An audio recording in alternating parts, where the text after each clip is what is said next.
Captain Lee Jae-sung stood at the large window of Nexus Station and watched the stars. He had seen many worlds in his 45 years, but today felt different.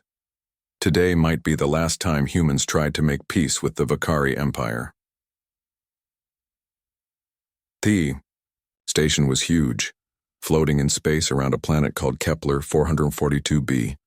Ships from many different alien races came here to talk and trade, but most of the time they came here to argue and fight with words instead of weapons. Lee turned away from the window when he heard footsteps. Ambassador Park So-min walked toward him, her face calm, but her eyes tired. She had been trying to make peace with difficult aliens for 10 years. The Vakari were the worst ones yet. "Are you ready for this?" Park asked him. Lee nodded. "As ready as anyone can be to talk to monsters." Park did not smile. The Vakari Empire had destroyed 12 peaceful worlds in the last 5 years. They took the people who lived there and made them slaves. When other aliens tried to stop them, the Vakari killed them all. Only humans still tried to talk to them instead of fighting. "Remember," Park said, "we have to try. If we can save even one world with words, it is better than saving 10 worlds with weapons." Commander Kim Tae-ho joined them near the window. He was the security chief for their group. His job was to keep the human diplomats safe. He did not like the Vakari, and he did not trust them. "The Vakari leader is here," Kim said. "Thekmol arrived an hour ago with 20 ships, big ships with lots of weapons." "Of course he did," Lee said. "The Vakari always bring guns to peace talks." The 3 humans walked through the station's halls. Other aliens moved out of their way. Everyone knew what was happening today. If the humans could not make peace with the Vakari, there would be war. Many people would die. The meeting room was large and round. In the center was a big table made of metal that came from a star that died long ago. Around the table were chairs for different kinds of bodies. Some aliens were tall, some were short. Some had many arms, some had no arms at all. The Vakari were already there. They looked like humans, but bigger and stronger. Their skin was dark red and their eyes were black like deep space. Thekmol sat at the head of the table. He was 7 feet tall and covered in scars from many battles. Next to Thekmol sat other Vakari warriors. They all had weapons, even though weapons were not allowed in the meeting room. The station guards pretended not to see the weapons. Nobody wanted to make the Vakari angry before the talks even started. Park sat across from Thekmol. Lee sat on her right side, and Kim sat on her left. Between the humans and Vakari sat Nam Gil-soo, the translator. He was a young man who could speak both human languages and Vakari words. He looked nervous. "Thekmol of the Vakari Empire," Park said in a calm voice. "Thank you for coming to talk with us." Thekmol did not answer at first. He looked at the humans like they were insects. Finally, he spoke in his deep, rough voice. Nam Gil-soo translated his words. "The war leader says humans are weak. He says, this meeting is a waste of time." Park did not show any anger. She had heard worse things from other aliens. "We are here to offer you something good. We want to end the fighting between our people." She put a small device on the table. It showed a map of space with many stars and planets. Red dots showed Vakari worlds. Blue dots showed human worlds. Yellow dots showed the worlds where both sides had been fighting. "We will leave all the yellow worlds," Park said. "You can have them. We will also give you new technology for farming and making clean water. All we ask is that you stop attacking peaceful worlds." Thekmol listened to the translation. Then he laughed. It was not a happy laugh. It was the sound a predator makes before it kills something. "The war leader says humans do not understand," Nam translated. "He says the Vakari do not want your worlds. They want your people. Humans make good slaves because you are smart but weak." Lee felt his hands make fists under the table. Kim put a hand on his arm to keep him calm.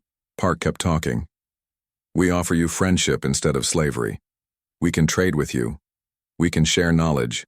War costs too much. Peace gives more to everyone." Thekmol stood up. He was very tall and his shadow fell across the table. He said something in Vakari that sounded like anger and hate. Nam Gil-soo turned pale. He says humans have given the Vakari too many chances already. He says mercy is a disease that makes races weak. He says the Vakari will cure humans of this disease, Mike. What does that mean? Park asked. Thekmol reached across the table faster than anyone could stop him. His big hand grabbed Nam Gilsu by the neck. The young translator made a choking sound. No! Lee shouted. He started to stand up, but Kim held him back. Thekmol lifted Nam Gilsu off his chair. The young man's feet kicked in the air. With his other hand, Thekmol pulled out a long knife. The blade was black metal that seemed to drink in the light. "This is our answer to your peace," Thekmol said in perfect human language. Nobody knew he could speak their words. He had been pretending not to understand them the whole time. The knife went into Nam Gilsu's chest. The young man's eyes went wide with surprise and pain. Blood came from his mouth. Thekmol held him there for everyone to see, then dropped the body on the table. Park stared at her translator's body. Lee felt sick. Kim's hand moved toward his hidden weapon, but he stopped himself. Starting a fight here would make things worse. "You, see?" Thekmol said, wiping his knife clean. "This is what happens to those who serve weak masters. Soon, all humans will learn this lesson." The Vakari war leader looked directly at Park. "In 1 month, we will come to your worlds. We will take your people. We will teach them that mercy is foolishness. And you, Ambassador, will watch your own kind become slaves before you die." Thekmol and his warriors left the room. The other aliens who had been watching quickly left too. Nobody wanted to be near the humans when they were this angry and sad. Park stood slowly. She looked at Nam Gilsu's body and touched his hand. "I am sorry," she whispered. Kim checked the room for listening devices. When he was sure they were alone, he spoke quietly. "Ambassador, we need to send the message." Park nodded. She took out a small communication device that used quantum encryption. Nobody could listen to these messages or stop them. She typed in a code that only a few people on Earth knew. "This is Ambassador Park So-min," she said into the device. "Diplomatic solution has failed. The Vakari Empire has rejected all terms and threatens immediate invasion of human space. I hereby authorize Protocol Omega. No more second chances. The Ein." Message went out faster than light could travel. It would reach Earth in seconds, then spread to every human world and ship. After 200 years of trying to make peace with violent aliens, humanity was done being patient. Lee looked at Nam Gilsu's body one more time. The young man had believed in peace. He had died trying to help two different species understand each other. His death would not be forgotten. "What happens now?" Lee asked. Park's face had changed. The kind, patient diplomat was gone. In her place was something harder and colder. "Now," she said, "the galaxy learns why our ancestors were afraid of the dark." Admiral Choi Hyun-woo was eating dinner when the message came. He was in his quarters on Luna, the moon that orbited Earth. The food was simple, rice, vegetables, and fish, but he could not taste it. His mind was on other things. The communication device on his desk made a soft sound. He knew what that sound meant. Only one type of message used that sound. He had been waiting for this message for 30 years. Choi put down his chopsticks and walked to the device. The screen showed 3 words: Protocol Omega authorized. Below that was Park So-min's voice message explaining what had happened at Nexus Station. He closed his eyes and took a deep breath. When he opened them again, he was no longer just a man eating dinner. He was the Supreme Commander of Human Defense Forces, and he had work to do. Choi pressed a button on his desk. Lights came on all around Luna's military base. Sirens began to sound, but they were quiet sirens that would not scare the civilians. All over the base, soldiers stopped what they were doing and ran to their stations. "This is Admiral Choi," he said into his communication system. "Protocol Omega is now active. All department heads report to Command Center immediately." He changed from his casual clothes into his military uniform. The uniform was black with silver buttons. On his chest were medals from wars that most people had forgotten. Wars where humans learned hard lessons about fighting aliens who did not want peace. Then Command center was deep underground. Choi walked through tunnels that had been cut from Luna's rock 50 years ago. The walls were covered with metal that could stop radiation and energy weapons. This place was built to survive anything. When Choi entered the command center, his officers were already there. General Han Dong-min stood at attention near a large table covered with star maps. Dr. Yoon Mi-ra sat at a computer station, her fingers moving quickly over the keyboard. Both of them looked serious, but not surprised. They had been waiting for this day too. "Report," Choi said. General Han spoke first. "Project Mirror is ready for activation. We have intelligence agents on every Vakari world. We know where their leaders live, where their families go to school, where they keep their food supplies. We know their military codes and their ship schedules." Dr. Yoon looked up from her computer. "The special weapons are ready. All research that was marked as too dangerous for peacetime has been moved to active status. The nanoplagues are ready for deployment. The psychological warfare packages are loaded into our communication systems." Choi nodded. He walked to a wall covered with screens. Each screen showed a different human world. Earth, Mars, the colonies around Alpha Centauri, the mining stations near Wolf 359. 47 star systems where humans lived and worked and raised families. "Show me the hidden installations," Choi said. Dr. Yoon pressed buttons on her keyboard. The screens changed. Now they showed things that most humans did not know existed. On Mars, a peaceful farming dome opened up to reveal missile launchers. Around Alpha Centauri, civilian space stations unfolded weapon systems that had been hidden inside their walls. Every human world had secrets. Every colony that looked defenseless was actually a fortress. Every trade ship that traveled between the stars carried weapons hidden in cargo containers. For 100 years, while humans talked about peace, they had been preparing for war. "The Vakari think we are weak because we try to talk instead of fight," Choi said. "They do not understand that we talk because we know what happens when we fight." He pressed a button on the table. Screens around the room showed videos from old wars. Humans fighting other humans on Earth. Cities turned to ash. Oceans poisoned by radiation. Billions of people dead because two groups could not agree on how to share their world. "We learned from our mistakes," Choi continued. "We became peaceful not because we could not fight, but because we knew we were too good at it. Now an alien race wants to test us. They think our mercy makes us weak. They are about to learn the truth." General Han stepped forward. "Sir, what are your orders?" Choi looked at the star map on the table. Red dots showed Vakari worlds. Blue dots showed human worlds. There were more red dots than blue dots. The Vakari Empire was bigger than human space, but size was not everything in war. "Phase 1 begins now," Choi said. "General Han, activate all sleeper agents in Vakari space. I want them to start gathering information about current military positions. Do not let them take any action yet. Just watch and report." "Yes, sir," Han said. "Dr. Yoon, begin production of the special weapons. Start with the non-lethal systems. I want fear to be our first weapon. Make the Vakari afraid of shadows." "Understood, sir," Yoon said. Choi turned to face both officers. "Send messages to all human worlds. Use Code 7 encryption. Tell all colony administrators to begin wartime protocol. Civilians are to be moved to protected areas. Hidden weapons are to be brought online. Trade ships are to return to base for military conversion." The two officers saluted and left to carry out their orders. Choi was alone in the command center. He looked at the screen showing human worlds. Soon, those worlds would be targets. The Vakari would come with their big ships and their cruel intentions. They would expect to find helpless farmers and merchants. Instead, they would find something that the galaxy had never seen. They would find humans who had stopped being nice. Choi opened a secure communication channel to Earth. The president answered immediately. She had been waiting for his call.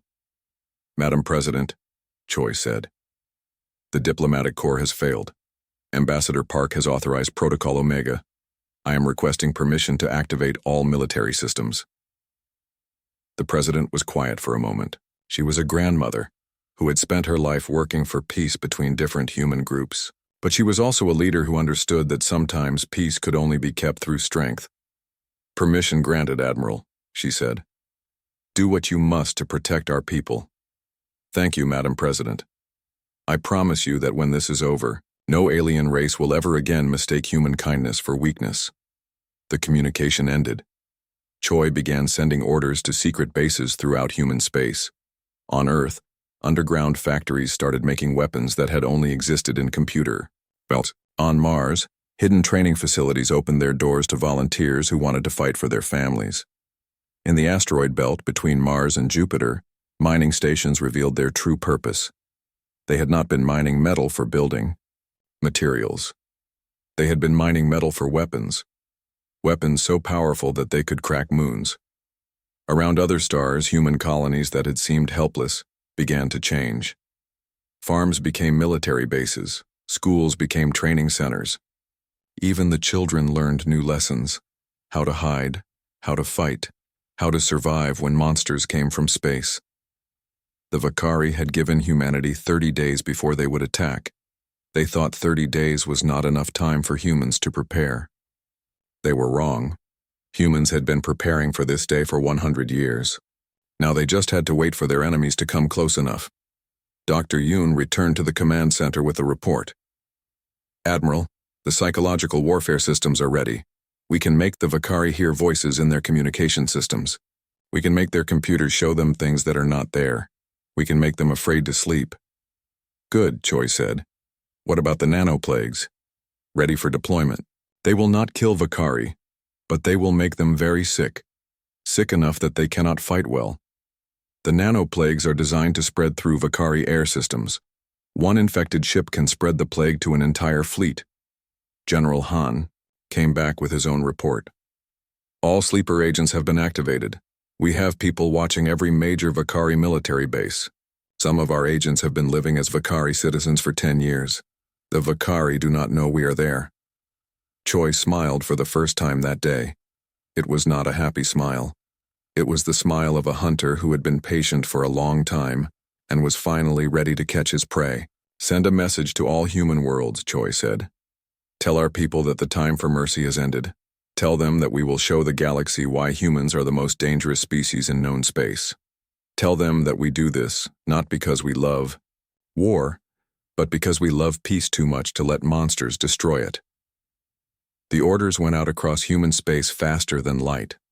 On every world, in every station, humans received the same message. The time for second chances was over. Captain Shin Haijin floated in the darkness between stars. Her ship, the Silent Thunder, was invisible to most sensors. It was painted black and covered with materials that absorbed energy instead of reflecting it. Even if someone looked directly at it, they would see nothing but empty space. Shin was 34 years old and had been fighting in secret wars since she was 20.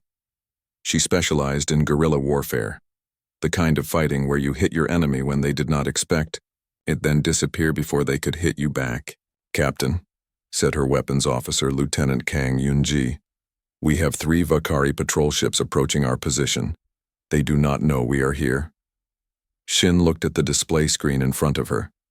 The Vakari ships were big and ugly, covered with spikes and weapons. They moved through space like bullies, not caring who saw them or what they destroyed. Are the special systems ready? Shin asked. Yes, Captain. The EMP charges will disable their ships without destroying them. The broadcasting equipment is ready to transmit on all Vakari frequencies. Shin nodded. The plan was not to destroy these ships. That would be too easy, and it would not send the right message. Instead, they would disable the ships and let the crews die slowly while broadcasting their final moments to other Vakari forces. Colonel O, are your teams in position? Shin asked into her communication system. Colonel Oh Seung-ho answered from another part of space. He was 41 years old and led a special forces unit called the Void Hunters. His job was to board enemy ships and leave behind messages that would frighten other Vakari. Ready, Captain. My teams are prepared to board all 3 ships after you disable them. Lieutenant Kang, begin the cyber attack, Shin ordered. Kang's fingers moved quickly over her computer controls. She was 27 years old and could break into any computer system ever built. Her specialty was cyber warfare, fighting with information instead of bullets. The Vakari ships continued moving toward them. not knowing that their computer systems were being invaded. Kang planted viruses in their navigation computers. She put false information in their sensor systems. She made their communication arrays play recordings of human children singing lullabies. Cyber attack complete, Kang reported. The Vakari crews are getting confused reports from their computers. Their captain is trying to figure out what is wrong. Perfect, Shin said. Fire the EMP charges. Silent Thunder fired 3 small missiles. They did not contain explosives. Instead, they contained electromagnetic pulse generators. When they hit the Vakari ships, they would shut down all electronic systems without harming the crews. The missiles struck their targets. The Vakari ship suddenly went dark. Their engines stopped working, their lights went out. Their life support systems began to fail. The ships continued moving through space, but now they were just metal coffins drifting in the dark. Colonel, oh, you are cleared aboard, Shin said. 3 small ships detached from Silent Thunder. They moved quickly toward the disabled Vakari vessels. Each ship carried a team of void hunters, humans trained in zero-gravity combat and psychological warfare. Colonel, O's voice came through the communication system. Boarding the command ship now. No resistance from the crew. They are trying to fix their computers. The void hunters entered the Vakari ships through their airlocks. They moved quietly through the dark corridors, using night vision equipment to see. The Vakari crews stumbled around in the darkness, trying to find emergency lights. O's teams did not kill the Vakari. Instead, they left behind carefully chosen items. In the command ship's bridge, they placed a small recorder playing Nam Gil-su's final words. In the engine room, they left a photo of the human translator with a message written in Vakari. Remember. In the captain's quarters, they left a detailed file about the Vakari captain's family. The file included photos of his home, his wife, his children. At the bottom of the file was another message. We know where you live, we know who you love. This is just the beginning. Items placed on all 3 ships. O reported, returning to Silent Thunder. The Void Hunters left the Vakari ships as quietly as they had entered. They did not harm anyone or damage anything except the electronic systems, but they left behind something more dangerous than any weapon. Fear. Back on Silent Thunder, Lieutenant Kang activated the broadcasting equipment. The ship began transmitting on all Vakari military frequencies. Anyone listening would hear what happened next. Attention, Vakari Empire, Shin said into the broadcast system. This is Captain Shin of the Human Defense Forces. Your patrol ships have been disabled. Their crews are alive but trapped. They have approximately 6 hours of life support remaining. The broadcast showed images from inside the Vakari ships. The crews were visible, trying desperately to repair their systems. Some were arguing with each other. Some were praying to their gods. All of them looked frightened. We could have destroyed these ships in seconds, Shin continued. Instead, we chose to let you watch your warriors die slowly. This is what mercy looks like when humans stop giving second chances. The broadcast continued for 6 hours. Every Vakari military base received the transmission. They watched their own people struggle and fail and eventually die in the darkness of space. The psychological impact was exactly what humans had planned. During those 6 hours, other human ships attacked other Vakari patrols. Each attack followed the same pattern. Disable the ships, but do not destroy them. Board them and leave behind evidence of human intelligence gathering. Broadcast the deaths of the crews to all Vakari forces. By the end of the first day, 12 Vakari patrol groups had been eliminated. None of the ships had been destroyed by weapons. All of them had been disabled and left to drift. The message was clear. Humans could kill Vakari anytime they wanted, but they chose to let them suffer instead. Lieutenant Kang worked on her cyber attacks throughout the day. She broke into Vakari communication networks and left behind viruses that would cause problems later. Navigation systems would occasionally show phantom human ships. Environmental controls would randomly play recordings of human music. Computer screens would sometimes display messages in human languages. Captain, Kang reported, I have successfully infiltrated the main Vakari military network. I can now access their fleet positions, supply schedules, and communication codes. Excellent, Shin said. What did you learn? The Vakari are moving their main fleet toward human space as expected, but they are also pulling ships back from their outer colonies to defend their core worlds. They are frightened. Shin smiled. Fear was a powerful weapon, and humans had become experts at using it. The Vakari had expected to fight an enemy that would meet them in open battle. Instead, they were fighting an enemy that seemed to know everything about them and could strike anywhere without warning. Send a message to Admiral Choi, Shin ordered. Tell him that Phase 1 is complete. The Vakari are beginning to doubt their own strength. They are pulling their forces back to defend their home worlds. Message sent, Captain. Colonel O returned to the Bridge of Silent Thunder. His face was calm, but his eyes showed satisfaction. The Void Hunters had completed their mission perfectly. What did you learn from the Vakari ships? Shin asked. Their crews were terrified, O reported. They could not understand how we knew so much about their personal lives. One captain kept asking how humans had gotten photos of his family. Another kept looking at the picture of Nam Gilsu and asking who he was.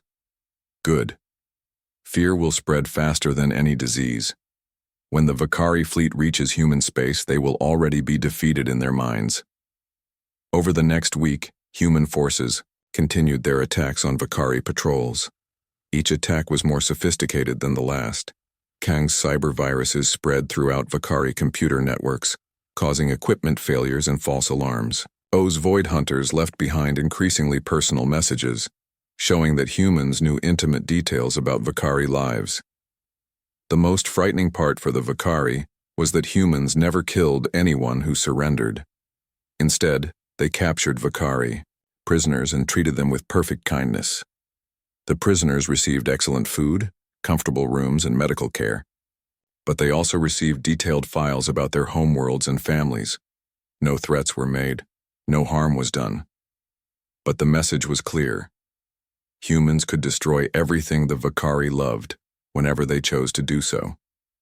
The fact that they did not make the threat was more terrifying than any weapon.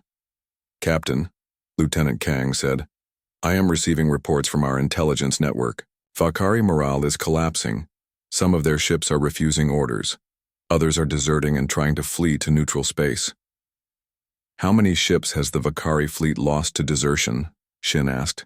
Approximately 30% of their outer fleet has abandoned their posts. Their core fleet is still intact, but the crews are frightened and demoralized.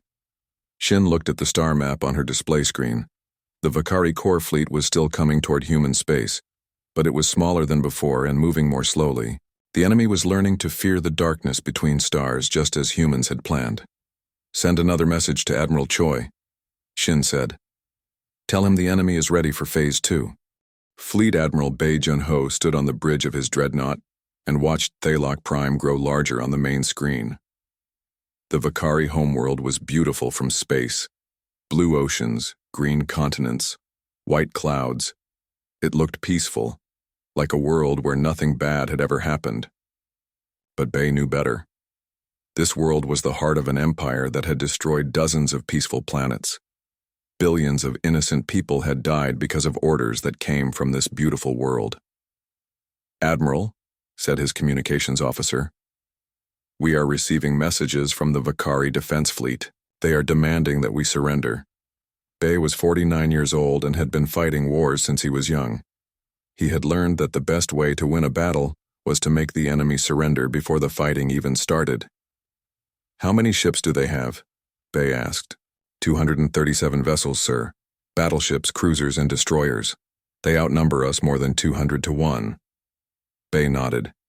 Those were good odds, for the humans. The Vakari thought that more ships meant a stronger force. They did not understand that humans had spent 100 years learning how to fight smarter, not harder. Major Lim, report your status, Bae said into his communication system. Major Lim Soo-jin answered from somewhere on the Vakari homeworld. She was 33 years old and had been living undercover among the Vakari for 2 years. Her job was to prepare for this moment. All sleeper agents are in position, Admiral, Lim reported. We have people inside the Vakari government, their military command, and their communication networks. We are ready to activate on your command. Excellent. How many agents do we have in their defense fleet? 47 agents on 32 different ships. They have been serving as Vakari crew members for months. The Vakari do not suspect anything. Bay smiled. The Vakari had been so confident in their racial superiority that they never thought other species could disguise themselves as Vakari. They were about to learn how wrong they were. Commodore An, is the inevitable ready for combat? Bay asked. Commodore An Min Ho answered from the Weapons Control Center.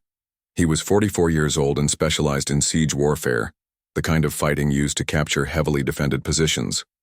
All systems ready, Admiral. The new shield generators are online. The enhanced weapons are charged. The psychological warfare equipment is active. The Inevitable was the most advanced warship humans had ever built. It looked like a normal dreadnought from the outside, but inside it contained technology that would terrify the Vakari, technology that had been too dangerous to use against other humans. Open a channel to the Vakari fleet, Bay ordered. The main screen changed to show the bridge of a Vakari command ship. The captain was a large, red-skinned alien covered in battle scars. He looked angry and confident. Human ship, the Vakari captain said. You are outnumbered and outgunned. Surrender now, and we will kill you quickly. Refuse, and we will take you alive for the slave markets. Bay looked at the alien captain with calm eyes. I am Fleet Admiral Bay Jun-ho of the Human Defense Forces. I offer you one chance to surrender your entire fleet. You have 10 minutes to decide. The Vakari captain laughed. You offer us surrender? You have one ship. We have hundreds. Are all humans insane? You have 10 minutes, Bay repeated. After that, I will demonstrate why your ancestors feared the dark between stars. The communication ended. Bay turned to his crew. Every human on the bridge looked calm and professional. They had trained for this moment for years.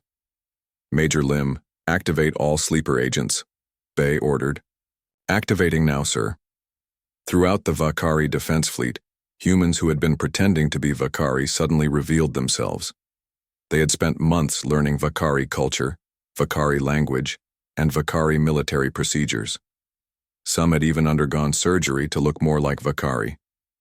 The revelation that humans had been living among them, learning their secrets and preparing for this attack broke something in the Vakari mind. They had believed they were fighting simple primitive aliens. Instead, they discovered they were fighting an enemy that had infiltrated their most secure installations. Commodore An, begin the demonstration, Bay said. The Vakari fleet attacked first, just as humans had expected. 200 ships fired their weapons at the Inevitable. Energy beams and missiles filled the space around the human dreadnought. But the weapons did not destroy the Inevitable. Instead, they made it stronger. The ship's new shield system absorbed the energy from Vakari weapons and used it to power human systems. The more the Vakari shot at the Inevitable, the more powerful it became. Return fire, Bay ordered. The Inevitable's weapons were unlike anything the Vakari had ever seen. Instead of simple energy beams or explosive missiles, they fired concentrated gravity waves that could crush a ship's hull without damaging the crew inside. One by one, Vakari ships began to collapse. Their metal hulls bent and twisted as gravity waves hit them. The crews inside were not killed, but they were trapped in ships that could no longer fight. Admiral, Commodore An reported, we have disabled 37 enemy vessels. No human casualties. The Vakari fleet tried to retreat, but they discovered that their navigation systems had been compromised. Major Lim's sleeper agents had planted viruses in the fleet's computers. Ships that tried to run away found themselves flying toward the Inevitable instead. This is impossible, the Vakari fleet commander said over the communication system. Our ships are turning against us. Our weapons are not working. What kind of monsters are you? We are humans, Bay replied calmly. We are the species you chose to enslave. We are the species you thought was weak because we tried to make peace. Now you see what happens when we stop trying. The battle continued for 6 hours. It was not really a battle. It was a demonstration. The Inevitable systematically disabled every ship in the Vakari fleet. The gravity weapons crushed hulls but left crews alive. The shield system absorbed every attack and made the human ship stronger. Most terrifying of all, were the human voices coming from inside Vakari ships. The sleeper agents spoke to their former crewmates in perfect Vakari language, explaining how they had lived among them, learned their weaknesses, and prepared for this moment. "We ate with you," one agent broadcast to his former ship. "We shared stories about our families. We learned your fears and your hopes. And all the time, we were planning this day." By the end of the battle, the entire Vakari defense fleet had been disabled. 237 ships floated helplessly in space, their crews trapped inside twisted metal hulls. Not a single Vakari had been killed, but none of them could fight anymore. "Open a channel to Thalok Prime," Bay ordered. The screen showed the Vakari government building. Leaders of the Vakari Empire stood around a large table, looking frightened and confused. They had never imagined that their mighty fleet could be defeated by a single enemy ship. "People of the Vakari Empire," Bay said, "your fleet has been eliminated. Your homeworld is now defenseless. But we do not come here to destroy you. We come here to give you a choice." The Vakari Prime leader stepped forward. He was an old alien, covered in scars from many battles. But now he looked like a frightened child. "What do you want from us?" the Prime leader asked. "Surrender your empire," Bay said simply. "Disband your military. Release all slaves and prisoners. Submit to human authority. Do this, and your people will live. Your species will continue to exist under human supervision. And if we refuse," Bay gestured toward the space around Thalok Prime. The broken remains of the Vakari fleet drifted in the darkness like metal graveyards. "Then we will show you what our weapons can do to planets, instead of just ships." The Vakari leaders talked among themselves in frightened whispers. They had built their empire on strength and fear. Now they faced an enemy that was stronger and more frightening than anything they had ever imagined. "We need time to consider," the Prime leader said. "You have 1 hour," Bay replied. "After that, we begin bombarding your military installations. After that, we begin bombarding your cities. After that, we begin bombarding your continents." The communication ended. Bay turned to his crew. The battle was over, but the war was not finished yet. "Major Lim, how are our agents on the surface?" he asked. "All safe, Admiral. The Vakari military is in complete chaos. Many units are surrendering without orders. The sight of their fleet being destroyed by one ship has broken their will to fight." "Good. Commodore On, prepare the planet killer weapons. If the Vakari choose death over surrender, we will give them what they want." 58 minutes later, the communication system activated. The Vakari Prime leader appeared on the screen. He looked older and more tired than before. "The Vakari Empire surrenders," he said in a broken voice. "We submit to human authority. Please do not destroy our world." Bay nodded. "A wise choice. Major Lim, begin Phase 3. The Vakari Empire is now a human protectorate. The galaxy's most feared military empire had been defeated by a single human ship. The news would spread quickly to other alien races. Everyone would learn the same lesson. Humans were no longer giving second chances. Director Lee Kyung-mi walked through the refugee camp on New Horizon, a planet that used to belong to the Vakari Empire. 6 months had passed since the war ended, and the galaxy looked very different now. The camp was clean and organized. Aliens from many different species lived here in simple but comfortable buildings. They had been slaves of the Vakari Empire for years, some for their entire lives. Now they were free, but they did not know how to live without masters. Lee was 46 years old and had spent her career helping people who had lost their homes. She had worked with human refugees during the colony wars and alien refugees during the trade conflicts. Now she helped former slaves learn how to be free. "Director, Lee," said one of her assistants, "the daily report is ready." Lee took the tablet and read the numbers. 15,000 former slaves were living on New Horizon. They came from 43 different species. Most of them were slowly learning to make their own decisions about their lives. But some of them were having problems. They had been slaves for so long that they did not know how to choose what to eat, where to sleep, or what work to do. Human psychologists were helping them, but it would take time. How are the Vakari prisoners adapting? Lee asked. Better than expected, her assistant replied. Commissioner Park's relocation program is working well. The Vakari families are learning to farm instead of fight. The children are attending school with human teachers. Lee nodded and continued walking through the camp. She passed a playground where alien children from many species played together. Some had fur, some had scales, some had skin like humans. They all laughed the same way when they were happy. Near the playground, she saw a group of Vakari adults working in a garden. They were growing vegetables for the camp's food supply. Their hands, which had once held weapons, now held farming tools. They looked peaceful, but sad. One of the Vakari farmers saw Lee and walked toward her. His name was Vektar, and he had been a ship captain in the Vakari military. Now he grew tomatoes and taught other Vakari how to live without violence. Director Lee, Vektar said in careful human language, I want to thank you again for letting my family live. You do not need to thank me, Lee replied. You chose to surrender. You chose to change. That was your decision, not mine. Vektar looked at the ground. My people thought humans were weak because you showed mercy. We thought mercy was a disease that made races soft. We were wrong. Why were you wrong? Lee asked. She had this conversation with many former Vakari soldiers, but she always wanted to hear their answers. Because your mercy was not weakness, Vektar said. It was strength. You could have killed all of us, but you chose not to. Now I understand why other races feared humans. Not because you are cruel, but because you are patient.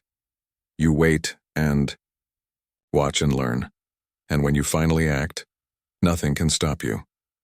Lee looked at the Vakari farmer. 6 months ago, he had been firing weapons at human ships.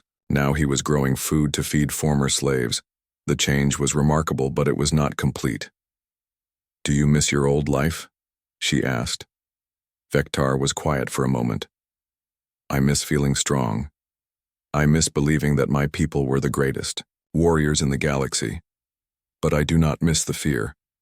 Living under human rule, I do not fear that my children will be killed by enemies. I do not fear that my world will be destroyed by war.